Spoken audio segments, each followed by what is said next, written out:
क्या आपने कभी सच में महसूस किया है कि आप इस शरीर के अंदर हैं?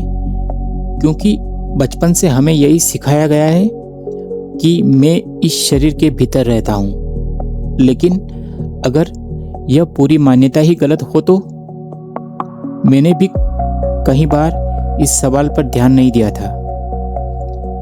मुझे हमेशा लगता था कि मैं इस शरीर के अंदर बैठा हूँ, आंखों से दुनिया देख रहा हूँ, दिमाग से सोच रहा हूँ। लेकिन एक दिन अचानक सवाल उठा, अगर मैं शरीर के अंदर हूँ तो एग्जैक्टली कहाँ हूँ?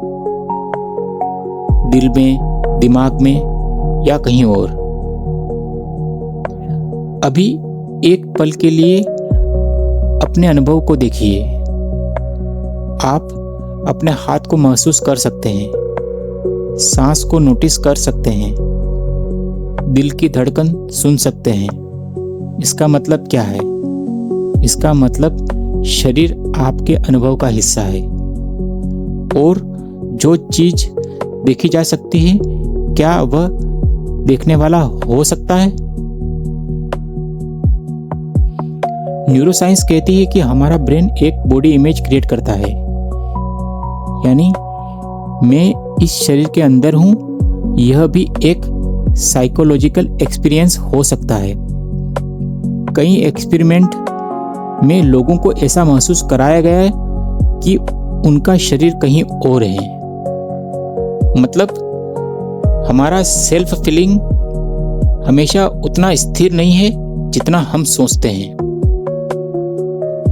अष्टावक्र गीता एक बहुत गहरी बात कहती है, तुम शरीर के अंदर नहीं हो, बल्कि शरीर तुम्हारी चेतना में प्रकट हो रहा है।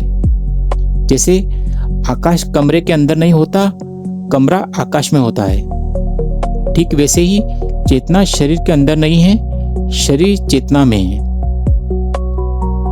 यह सुनते ही मन डरता है, क्योंकि पूरी जिंदगी हमने खुद को शरीर माना है। शायद इसी वजह से हमें हर समय डर लगा रहता है। बुढ़ापे का डर, बीमारी का डर, लोग क्या सोचेंगे उसका डर। क्योंकि हर चीज को सीधे अपनी पहचान से जोड़ लेते हैं। लेकिन अगर आप शरीर नहीं है तो क्या बदलता है?